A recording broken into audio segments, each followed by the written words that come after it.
Good morning. Welcome to MenStyleFashion, Mario. Tell our followers who you are and what do you do. Excellent. Good morning. So my name is Mario Flanagan, and I'm the General Manager at the Andaz London Liverpool Street. A hotel that's actually technically the first five-star hotel in the City of London, which used to be the old Great Eastern Hotel. Probably one of the most unique hotels that I've ever worked in, and most people have ever experienced. It's not about the glitz and the glamour of spa. Yep. Sorry. I was going to say, what do you mean the most unique? That's a bold statement, Mario. What's so unique about it?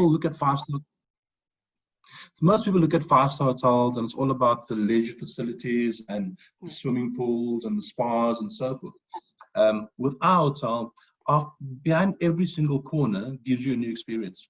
So being the first five-star hotel in the City of London, which was the old Great Eastern Hotel, which was built as part of the railroad, right, and part of the station, the railroad. This hotel has got a traditional English pub to it, and alongside it's got a traditional Japanese restaurant. It's even got a Masonic temple that was hidden for all these years and only rediscovered in the year 2000, when the hotel was then refurbished. This Masonic temple has got 16 different types of Italian marble from all 16 different regions of Italy. We've got a 1901 ballroom, which is totally different to the other side of the hotel, which was voted last year as the most best wedding venue in the City of London as well. So there's a lot of these different experiences. We've got a Rake's Cafe bar, which is basically a cafe by day, and it turns into a bar by night, which we also have a DJ and live music in there Thursdays, Fridays, Saturdays. And it creates a nice vibey feel of the City of London and also the East End. Our reception area as well, also extremely unique. We've just refurbished the reception area about a year ago and launched it. And in this reception area, it is bright, it is colorful. It features certain artists that is actually displayed in East End of London. The graffiti, famous artist, a graffiti artist called Otto. We got one of his pieces inside the lobby as well. So it's just a must see. You know, it's totally different. But as I mentioned as well, we also have a DJ in the lobby as well, just to create that vibrancy as well for our guests and visitors to come visit us in the hotel. Now, you open at the end of the month. This is my first hotel review here in Venice, Italy. It's a boutique hotel. It's 600 years old. Everyone's nervous, you know.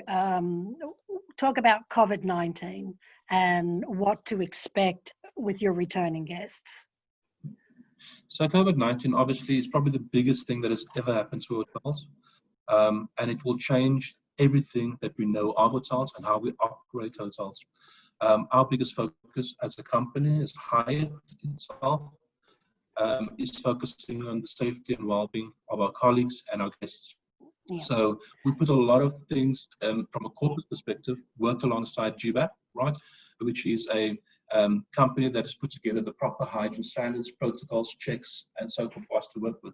So we've taken that forward, and now we've taken a look at government guidelines for the UK and the Hyatt guidelines, combined these two, and then got a company called Clifton's to do our complete risk assessments of our entire hotel. So with that risk assessments, we then now, which we've done differently to what most companies are doing, we've actually employed or put together a hygiene leader in each and every one of our hotels. So we've got someone that's actually physically in charge of hygiene, making sure that all protocols are followed. So, which I know a lot of hotels are doing, and that is, as we call it, table stakes in hotels either way. So this is something that's a big focus. But just to speak about how do we reopen a hotel and so forth, being in hospitality, and most people that are working in hospitality, it's a passion. You know, it's a passion. It's not a job. It's something that you love doing, and it's about working with people. When I talk about well-being at the same time, it's the fact that imagine if your entire life you've worked with people, and all of a sudden, the first time in your life you're on furlough or you're at home for 3 months, and you've got no interaction with people. Imagine that, how that would feel. Most people already imagine this, and how that feels, right? So for us, it's important to bring in our staff back to the hotel, training them, retraining them, making sure that their well-being is of top priority, making sure they can acclimatize back into the new normal, And then from there, making sure that they could provide that same or better service that they've given to our guests all these years before. And also, obviously, with our loyal customers coming back to the hotel, that will be our focus on people's well-being and delivering that services, but also making sure that people are safe and secure. So here in Italy, when you walk in the hotel, there's sterilizer and, for your hands. You've got to wear the mask at all times. Is that going to happen? What's happening with your hotel particular? There'll be different protocols throughout the hotel, and we'll apply things where we need to make sure that it's safe to do so. Right. So what we've already done is obviously flow of people moving in and out of the hotel, moving to reception, moving from reception. We've got screens as well, protecting our staff, protecting our guests. We've got masks available for our staff in areas that is mandatory, right? And some areas that is not mandatory, where we can make sure we can maintain a safe social distance. But also we've got sanitizers, masks, temperature checks, regular temperature checks for guests, as well as our staffing as well. So we're doing well-being checks, we're doing temperature checks. Anybody that's unwell will be staying at home and so forth. So it's quite robust in what we do. A lot of people don't realize as well, it's very funny when I was talking to this with other industry leaders. So hotels in general has got a very robust safety protocol. Yeah. Very robust. People are talking about sanitizers. So before COVID-19, our hotel entry point, when you're doing a finger scan, there's a sanitization section. Every single door, there's really sanitization for staff.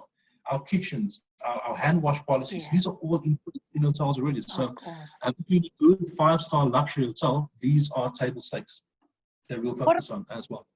What about here in Italy, even in, I'm talking about Venice. So they temperature check you before you enter. Will that be happening in hotels? To all our staff, yes. Okay. With all our yes.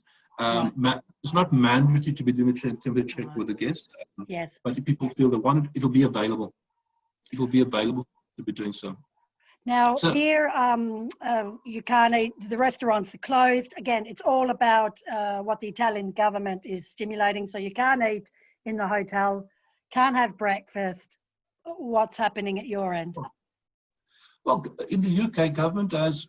Last weekend, we just reduced the social distancing and just gone to a new level. So which means bars, restaurants can now open. Right. So in the UK, this has started already. I've had the pleasure of visiting a few establishments just to see exactly how they are operating. And it looks as if it is business as usual. If people are gone back, people are wary and mindful, and I urge people to be mindful of this and take responsibility for their own actions that they are doing. But for instance, it is the hand sanitization, it is the social distancing. Those are the two big parts that people are focusing on right now. But I should have mentioned something else in what we're doing differently as well. So with Hyatt, we've got one of the largest loyalty programs. Right, and it's called the World of Hyatt. So with World of Hyatt, we've just launched about a year ago. We've got mobile entry app on your phone. So technically, you'll be able to make, as a loyal member of Hyatt, and if you've got the World of Hyatt app, you'll be able to download, or you'll be able to browse the hotel you'd like to visit. You'll be able to book the hotels you visit. You could be able to book your personalization on your telephone as well. Brilliant. You can check in on your phone. You automatically receive your key. You do not have to go to reception. You can go directly to the lift, give you full access, go to your room. We've installed Chromecast to our system as well. So if you've got Netflix or all your TV programs on your phone, you'll be seamlessly connected to the room and control that movies from your phone. When you check out, you can view your bill and so forth, right? So for those, I look at technology. In the past, people thought, oh, this won't be needed. People wanted interaction and so forth. But we're giving people the opportunity to say, if you are not sure, still stay with the hotels. Use the app if you don't want interaction with people and so forth. So technology will be a big part of the recovery of hotels and the hospitality sector as moving forward. Yes. Restaurants, bars will have QR codes that you'll be able to scan in a QR code and be able to view your menu, order your menu, and so forth as well. So there's a lot of these things that will take place. And people are nervous. I totally agree. People are nervous. The staff is nervous. People's well-being is of utmost importance to all of us. But we've got to start somewhere. We've got to start slowly. Absolutely. Slowly. I mean, look, I've reviewed 300 hotels, so it's been brutal. And just before lockdown in March, I did my last tour of the Cotswolds and Yep. around the UK. So I'm so excited to be back into the industry. One of the owner here says we have to live in the now. We have to live in last minute bookings. And I notice people coming in, literally turning up. Yeah. Is your infrastructure okay with that? It's not going to be an issue, really. Now, look, what we've done now as well is I'm opening up our bars. We start with the first bar, right? Right. The Lady Abercorn, we're opening that tomorrow, right? Wow. So we'll open it tomorrow, limited hours. We start at 3 o'clock the afternoon until 9 o'clock the evening. Yep. So we'll start, just get the confidence of people coming back into our hotel. Right. And then we'll move further and opening the other restaurants as it permits. The City of London is seeing a very slow recovery. A lot of the businesses in our area, right, only a third or a quarter of those people are back in the city, right? So you do not have as much footfall as what you would normally have. No, because the businesses are all working from home. So correct. Are we looking at a whole new target market here? We don't know, do we? But I know people watching what I'm doing, they're like, oh my goodness, I really want to go to a hotel. So you might be having people that have been at home for months and saying, do you know what? I'm just going to go down the road and book a hotel. And I highly recommend that. And that is exactly, it's in London, a lot of the hotels are basically international market. So if you do not have the flights, international markets are not all open, that will be a challenge. Yeah. But the hotels in different countries that are being successful or seeing higher occupancy rates than others are those people that are focusing on domestic market. Yes. And the message I want to get out there is that people perceive as London of being this expensive city and it's hustle and it's bustle and it's too busy. Yeah. For those people, I'd like to say that this is the prime opportunity to come visit absolutely. London. And to explore the East End of London. Look, telling everyone, sorry to interrupt, East London in 97, I came in, it wasn't what it is now. I've seen the transformation. It is an unknown part of London that I would highly recommend. And that's saying when there's blood on the streets, hey, I'm in Italy, I'm in Venice, people think, oh my goodness, have you lost your mind? And it's gone global. Venice is quiet, it's rare, and it is luxury regarding not so many tourists. And London's the same. Telegraph wrote it this morning, London is still a ghost town. So come in. It was already in mid-February when I was there. I was like, where is everyone? And it's real. February for us, we felt it was booming. The year started off amazingly well. Amazingly well. But what I tell people as well is that, City of London has got so much history, but we find a lot of tourists don't come into the City of London, right? They're going to the West End of London and so forth. But it's a vibrant part, but also the east side of London. I've been here for a year now as well, but I've been in the UK for 10 years. And in the last year, I've discovered so much more, so many new things. And I'll follow up on the cool, funky, quirky shops, bar, places, and so forth. And that's also one of the things that we want to focus on our recovery as well. We want to make sure that all the small businesses also recover, because if they recover and they're coming back, more people come visit. Yes. So one of our strategies as well is making more use of local partnerships, partnering up with local tailors, barber shops. We already have existing partnerships. We've got Colin, the man at Spitalfield Market, we've got partnerships with him. But the more partnerships we grow and the more we talk about the entire city, the more we can bring people into the city and we can have subsidiary business from each other as well. So that's the exciting part of that, I always tell people that it's more about higher opening and so forth.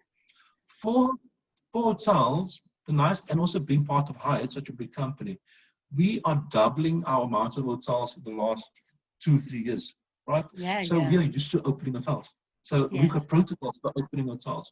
So how we treat this now is a reopening of a hotel. So it's about training, development, relaunching, finding the target market, see who your target market is, and going out there. creating partnerships and so forth. And a hotel cannot stand on its. People come to visit a city, right? And they stay in a hotel. So we've got to make sure that we support the city and assist the city in driving that tourist in as well. So it's a collective, very much so. Yeah, no, when I started MenStyleFashion in 2013, I did a big, blogosphere was just beginning. I did a whole big promo on East London. So it's been a long time since I've been there.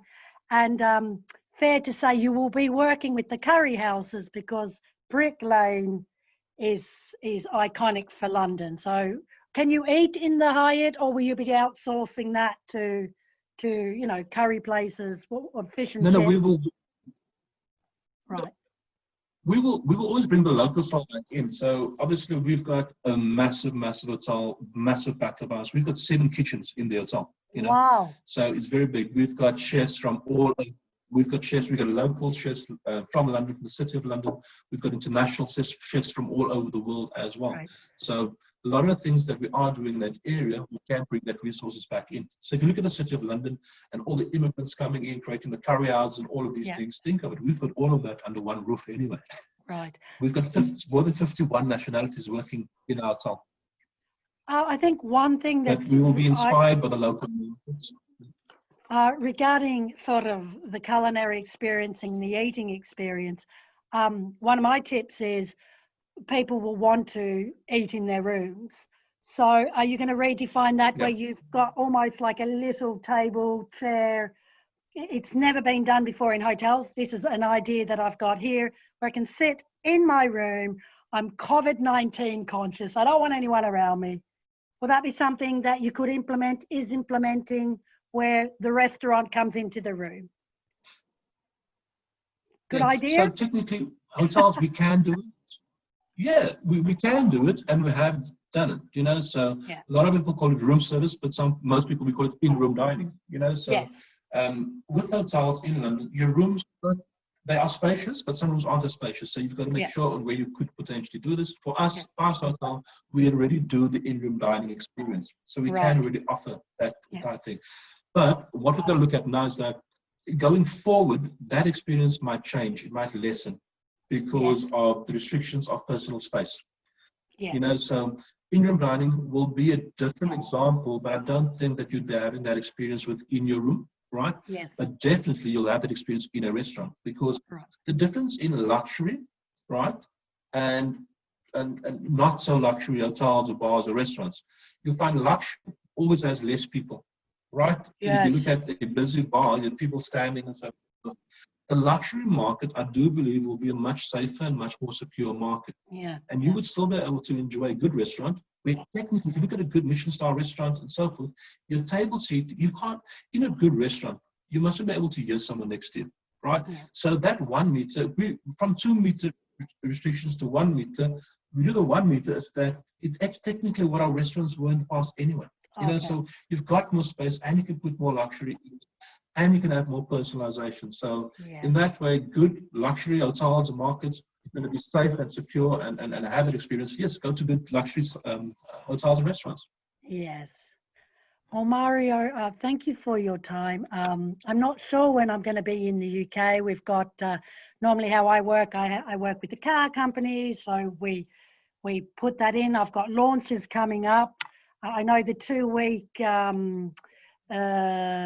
quarantine's over, and you gotta live. And as I said, I'm here in Venice, and it is suffering, and but it's a beautiful time. Everyone is more personable. Everyone is so grateful, and I feel like we've gone back in time, and it's not a bad thing. I think everyone's got more time, and I think that's a beautiful thing, in the sense of, I've always said, in all the 300 hotels I've done, it can be the best hotel in the world, but it's all about the people.